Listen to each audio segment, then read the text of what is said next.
Well, as of right now, I feel like I am going to play. As of right now, I'm going to play 9 more holes tomorrow. Um, my recovery has been good. I've been very excited about how I've recovered each and every day. You've said countless times throughout your career that you don't enter a golf tournament unless you think that you can win it. So the question is simple. Do you think you can win the Masters this week? I do. Well, there you have the Big Cat saying he's going to tee it up on Thursday and plans to maybe be in contention come Sunday. Brandon Baylor here at CBS Sports HQ, and joining me now on the phone, Kyle Porter, who's actually in Augusta, had a chance to listen to Tiger say these words. And Kyle, I'm curious, your reaction to hearing Tiger go through this press conference and basically saying he's playing on Thursday. It was encouraging. I think the whole week's been encouraging, honestly. I got here this morning, sat in on his press conference, and he was, Tiger can be surly at times at pressers and not give direct answers to questions, but he was amenable. He was, the word that he used to kind of wrap up or to describe, I guess, the last 14 months of what he's gone through was thankful. He talked about just how glad he was to be back out at this tournament, talking to other players, thanking them for how they've checked in on him and cared for him. And, it was cool. It was a really kind of a special thing. And, as for the comment about, do you think you can win? And he says, I do. It's like, well, it would be more newsworthy if he said that he didn't. What else is he going to say there? I think the proof will be in the pudding. How do the first 2 days go? Does he make the cut? Can you withstand 72 holes of walking around what is a very difficult golf course to get around? So, man, I'm pumped. I'm excited. It adds just another dimension, and in a lot of ways, it's been the primary storyline of this Masters so far. But once the tournament starts, just Tiger being there, playing in it, adds another dimension to what is already the most special event of the year. Kyle, I'm curious because we're starting to see a lot of the shots, of course, from earlier in this practice rounds on yesterday and this morning and Sunday.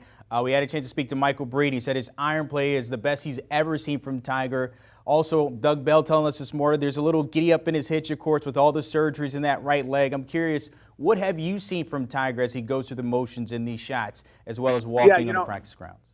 Yeah, I think that – so this was interesting because Tiger actually played a few holes with the Australian Cameron Davis earlier this week.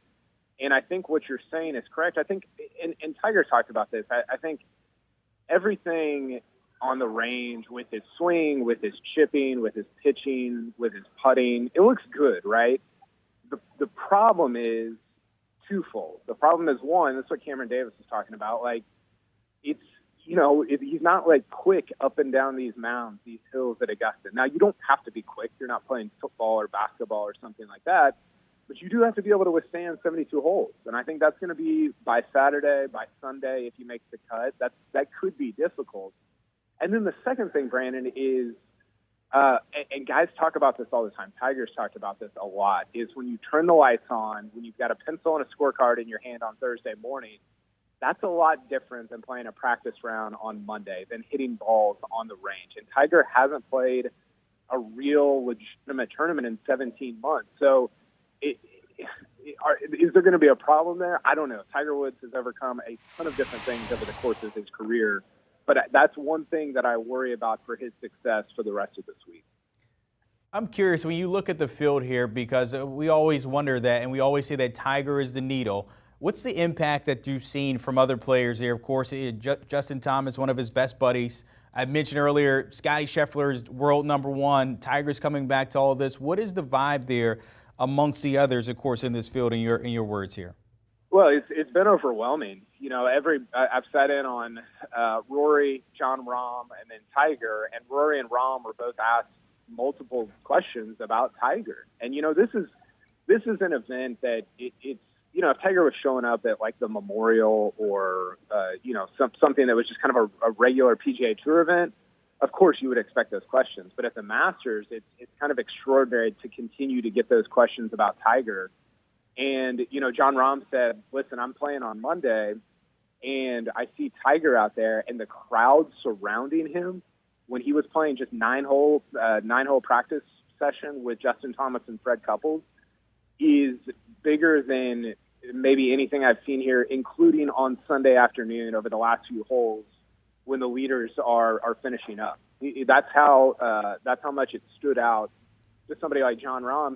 He's been around the block. He's played a bunch of Masters. He played a bunch of major championships. And even the fervor around Tiger has kind of blown away some of his competitors. Kyle, those tee times for the Masters are out, and Tiger Woods actually paired at 10:34 a.m. with Louis Oosthuizen there. Joaquin Niemann. I mean, you think about those two, the run they had last season into this year. Your thoughts on now paired with Tiger Woods there in the first round? Yeah, that's they must have come out as we were talking, because I had not seen that yet. It's a good pairing for Tiger. Oosthuizen is a veteran. He's a pro. He's played well at the Masters before. His best finish was back in 2012 when he lost in a playoff, finished runner-up to Bubba Watson. And then Niemann is a star. I mean, he's a young Chilean, I would say borderline superstar. He wins Riviera this year. He's super young. I think he's only 22 years old, but he's also a pro. He's been out here for 4 or 5 years now. So that will be a good, comfortable, fun, just nice, easy pairing for Tiger Woods going into Thursday morning. Speaking of Thursday morning, how does that work for him, for his game throughout the week? Maybe that morning tee time is better than later in the day for him? I think so. It'll be early late, so he'll go late on Friday, and it'll be nice for him to have that rest in between rounds, right? Because if you go late Thursday and then early Friday, you don't have a lot of recovery time. So that was kind of maybe they taking care of a 5-time winner here. There's nothing wrong with that, to give him plenty of rest time between that first round and that second round on Friday afternoon. All right, we'll see how that pans out. Of course, as you see it there, Group 14, 10:34 with Oosthuizen and Joaquin Niemann there. Should be a good one there. Of course, the Masters want to see what Tiger can do. By the way, he's made 22 of 23 cuts, Cal. You think we're going to get to 23 this time around? I do. I heard Rick Gehman on earlier, and I've been pretty adamant over the last few weeks that Tiger is not going to win the Masters, because I think people just see his name, they see him back, and there's a ton of excitement there. But I don't think he's going to be able to be competitive enough to win. But I do think he's going to be competitive enough, and he's smart enough around a place like this that he can make the cut and make it to the weekend, which honestly would be an extraordinary feat for where he was 14 months ago. If anything, Tiger said he's there because he thinks he can win, and all this preparation definitely for a chance to contend here, maybe for that 6th jacket. Kyle Porter joining us on the phone there, of course, on the grounds in Augusta. Appreciate your time with that breaking news. Tiger Woods playing to tee it up there in the Masters. Why not? He's been there since the weekend. Don't forget, you can catch everything throughout the weekend here. Saturday, you can catch you on, of course, on the CBS Sports app and Paramount Plus, and then Sunday, that final round on CBS, also streaming on Paramount Plus. Do you want a sports network that delivers everything that matters about the game? The highlights, the picks, the instant analysis, no yelling, no fake debates, no politics. Hit the subscribe button and never miss a moment.